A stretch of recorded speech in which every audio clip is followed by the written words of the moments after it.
그 영웅 이야기들이 많이 있는데요. 그 영웅 이야기들을 저희가 듣다 보면은 아주 황당한 이야기를 이제 만납니다. 주로 이제 건국 신화, 나라를 세우는 그런 이야기들과 연관이 되어 있는데, 동양은 다른 나라 모르겠죠. 일단 한국은 전부 다 아래서 태어났어요. 시조들이. 그러니까 어디서 태어났냐 그러면 뭐 아버지 어머니가 있었지 이렇게 말하지 않고요. 전부 아래서 태어났어요. 거의 다. 신라를 건국한 박혁거세 또 아래서 태어났죠. 그리고 고구려의 시조인 주몽, 동명성왕도 아래서 태어났어요. 그 박혁거세의 박은 우리가 생각하는 동그란 박을 말하는 거잖아요. 그렇죠? 그리고 가야의 시조인 김수로 왕도 아래서 태어났어요.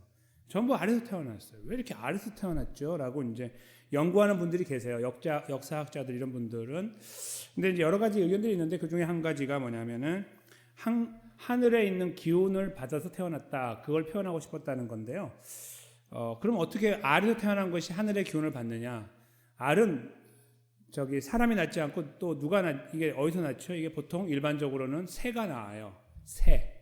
그래서 새는 당시에 이제 아주 고대에 사람들의 생각에는 하늘과 인간을 잇는 매개체라고 생각했어요.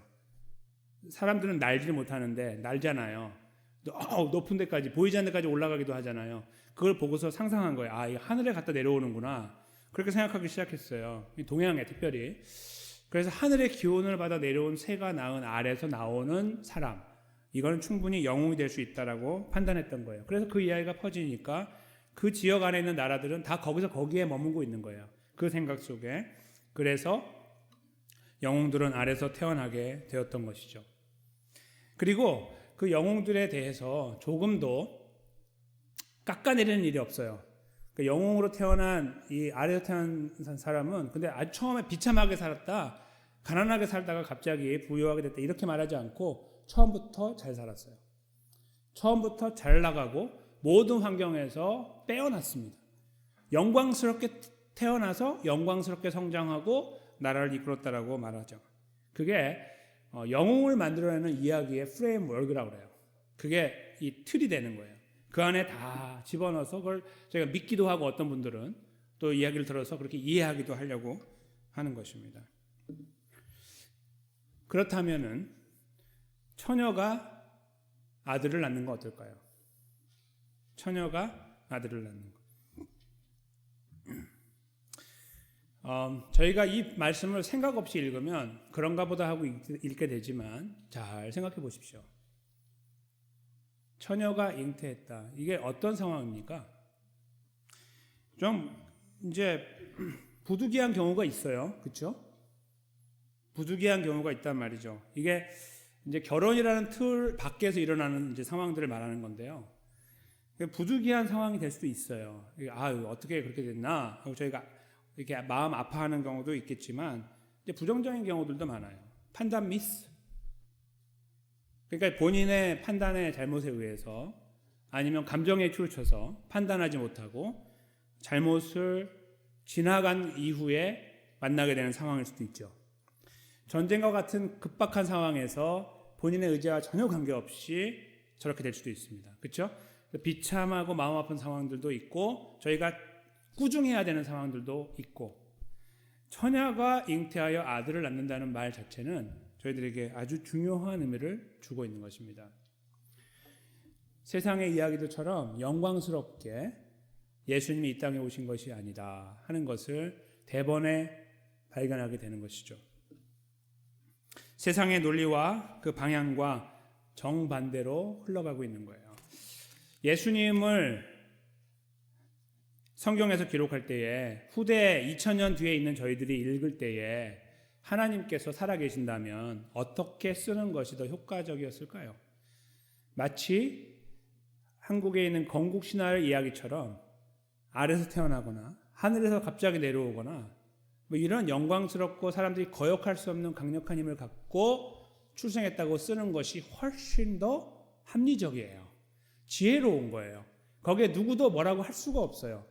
그런가 보다 믿지, 그거에 대해서 뭐 그럴 수가 있어요 라고 생각하지 않아요. 영웅의 이야기를 믿고 예수님을 영웅으로 믿고 따라간다고 한다는 말이죠.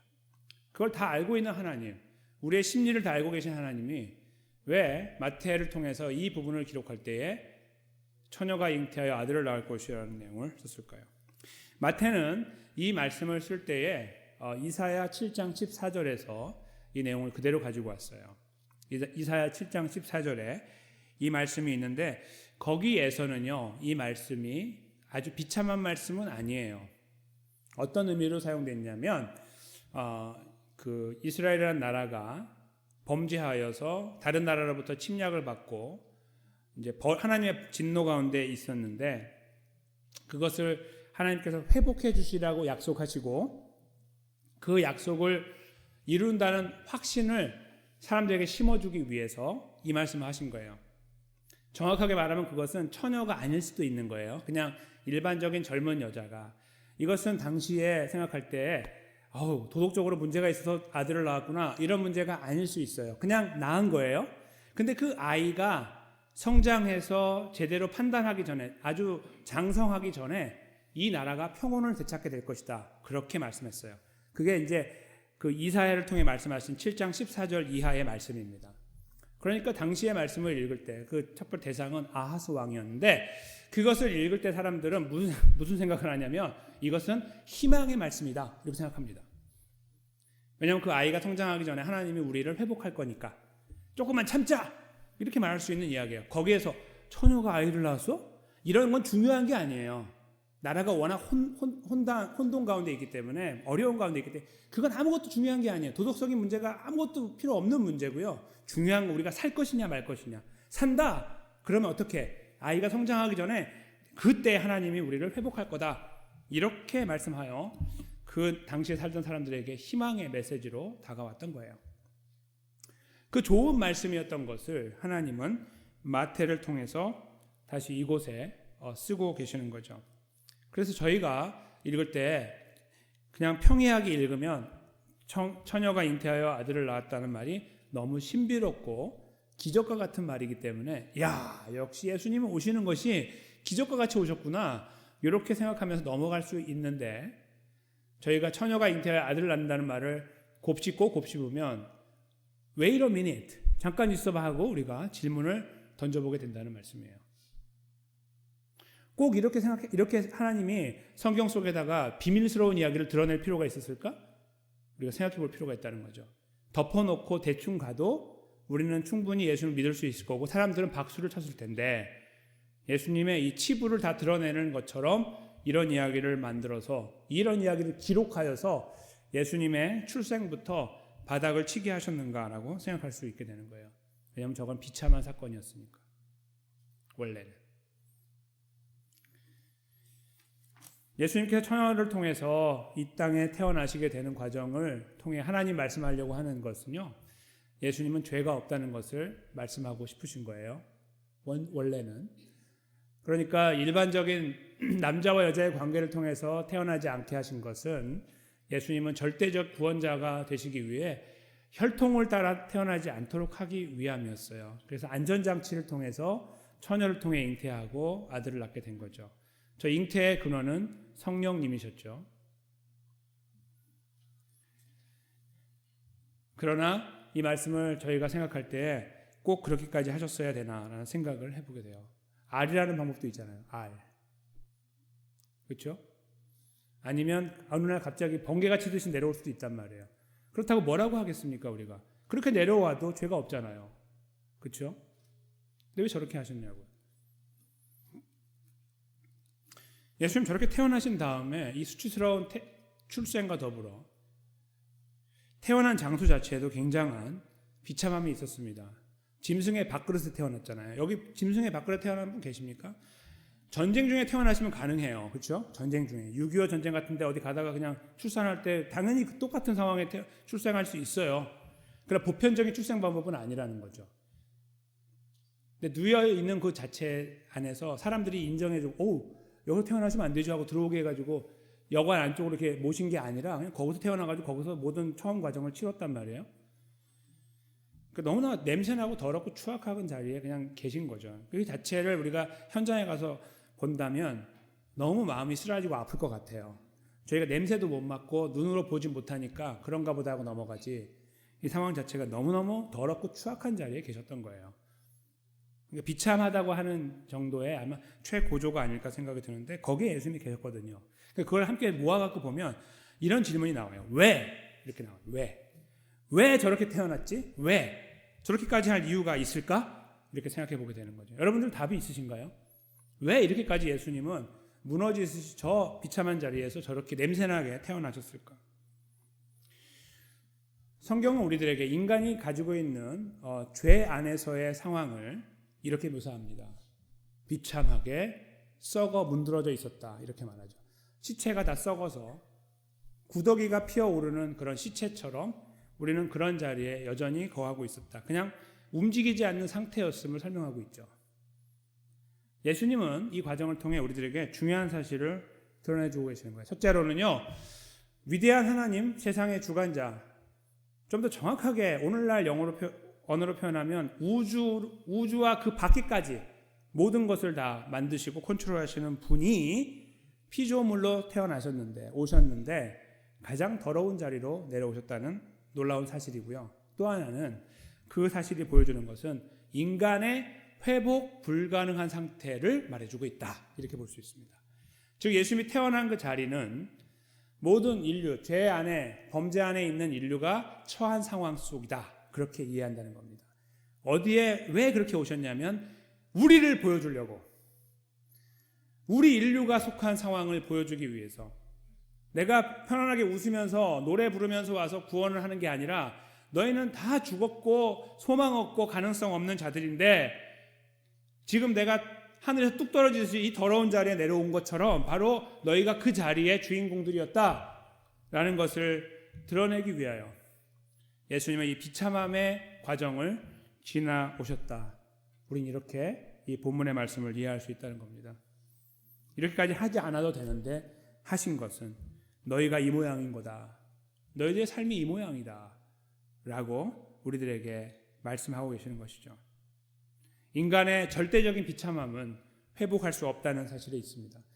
발버둥 쳐봐라. 한번 해보면 내가 기회를 줄 테니 거기에서 회복의 찬스가 있겠지 라고 말씀하지 않고 너희는 아무리 발버둥 쳐도 안 된다. 절대적 불가능성을 저희들에게 말씀하고 계시는 겁니다. 예수님은 그렇게 이 땅에 오셨고 그래서 구원자의 자격을 가지게 되신 거죠. 예수님이 우리가 처한 환경을 이해하지 못하셨다면 우리를 구원한다고 함부로 말씀하지 못하셨을 것입니다. 그러나 우리가 처한 환경을 영적으로도 이해하셨고 육적으로도 이해하셨죠. 가장 비참한 그 자리로 직접 태어나심으로 하여 예수님은 구원자의 자격을 여기에서 저희들에게 분명하게 나타내주고 계시는 겁니다. 이런 사실을 놓고 하나님은 사도 바울을 통해 빌립보서 2장 6절에서 8절에 이렇게 저희들에게 말씀을 쓰고 있습니다.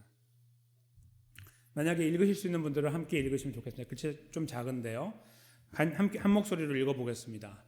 그는 근본 하나님의 본체시나 하나님과 동등됨을 취할 것으로 여기지 아니하시고 오히려 자기를 비워 종의 형체를 가지사 사람들과 같이 되셨고 사람의 모양으로 나타나사 자기를 낮추시고 죽기까지 복종하셨으니 곧 십자가에 죽으심이라. 아멘.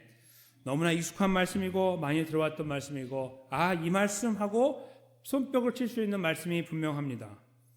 그러나 정말 그 의미에 대해서 우리가 이 말씀을 읽을 때마다 우리 가슴이 저며오십니까? 아니면 이 말씀 나도 알아. 무슨 지식 내기하는 것처럼 이 말씀 나도 알아. 그렇게 우리가 생각하는 말씀 아닙니까?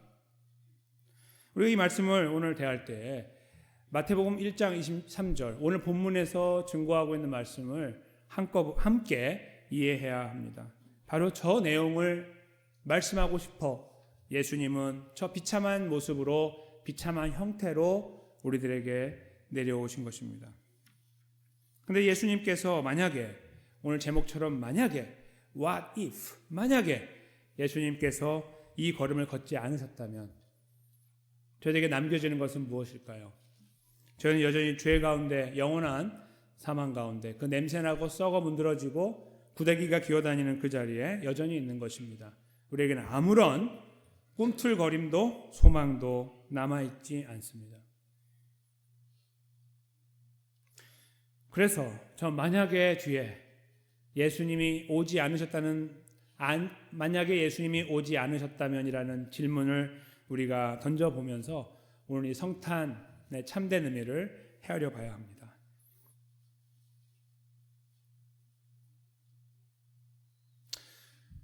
저희가 살아가는 삶에서도요,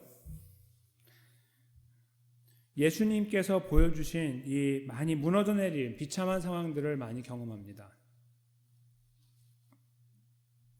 연약해 보이는 것들도 경험하고, 지금 저희가 여기에서 기쁨으로 성탄 감사주일 예배를 드리고 있으나 우리 안에 많은 무거운 짐들을 갖고 계실 수도 있습니다. 가정을 돌아보거나 주변을 돌아볼 때 우리를 짓누르는 여러 가지 부담스럽고 힘든 일들을 여전히 가지고 있을 수 있다는 말씀이죠. 우리가 그 문제에 대해 이 말씀과 연결지으지 못한다면 우리는 이 말씀을 공허한 말씀이라고 이해하게 될 것입니다. 그래서 나하고 무슨 관계가 있는데? 라고 말하고 끝날 것입니다.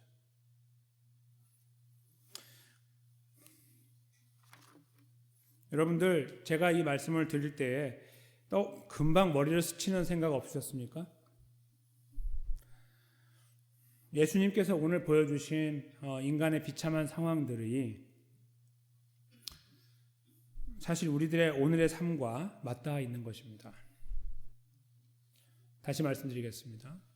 우리가 예수님 믿어 구원받기 전에 그 처한 환경 속에, 예수님 이 땅에 오시기 전에 그 상황 속에 우리가 있었던 것과 비슷하게 우리는 오늘도 살아가고 있다는 말씀이에요. 우리는 살아났지만 우리 삶은 여전히 그렇다는 겁니다. 삶의 뚜껑을 한번 열어보시고 생각해 보십시오. 여러분의 삶이 안전하십니까? 만사형통하십니까?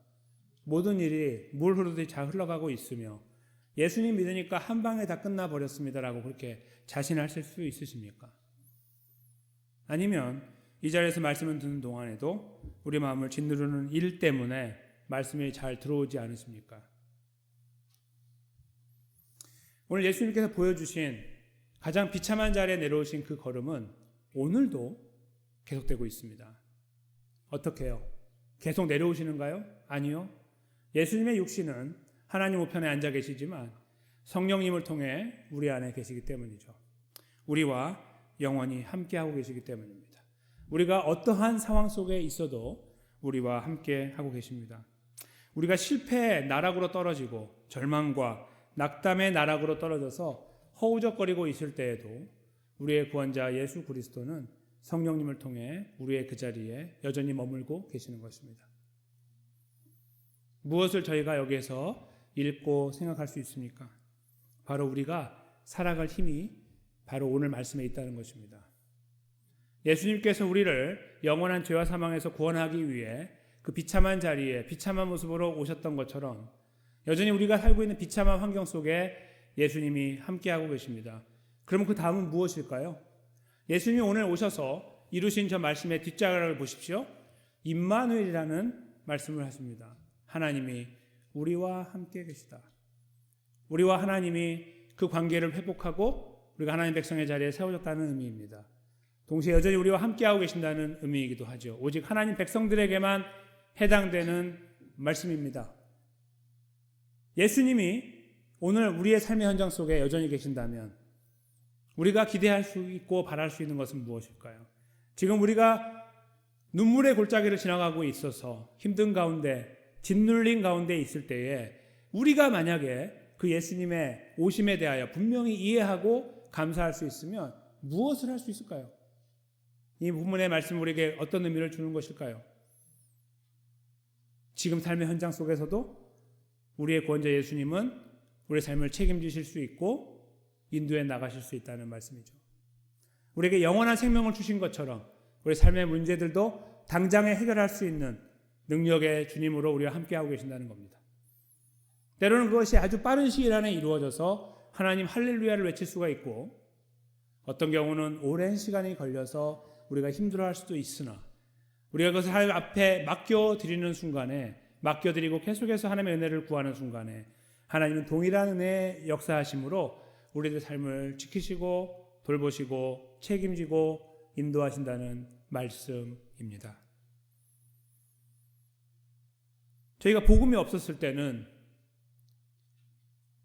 절망과 좌절 속에 때로는 뭔가 잘 되는 것처럼 보이면 한번 화이팅 하다가 다시 굽어지는 것처럼 보이면 주저앉아 버리는 삶을 반복하다가 생을 마치는 것이 인생의 진정한 의미이고 가치일 것인데 우리는 더 이상 그 자리에 있지 않다는 것입니다.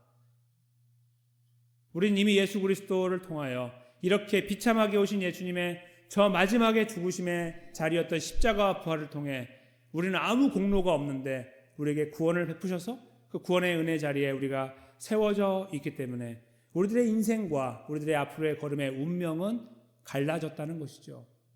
달라졌다는 말씀입니다. 변화가 됐다는 거예요.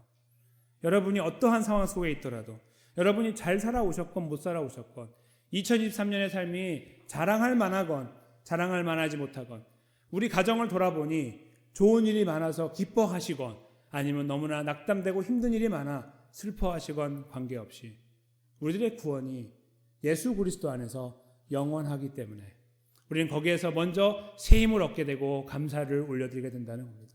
더 나아가 지금 내가 만나는 이 상황들도 가감없이 하나는 정리하고 하나는 더해서 우리의 계산에 따라서 하나님께 기도를 드리는 것이 아니라 모든 것들을 빼고 더함 없이 하나님 앞에 다 올려드릴 수 있는 자리에 있다는 사실에 감사하며 저희가 오늘날 우리가 살고 있는 삶의 숙제와 여러 가지 짐들을 우리 하나님 아버지께 온전하게 올려드릴 수 있고 그 자리에 함께 세워져야 된다는 말씀입니다.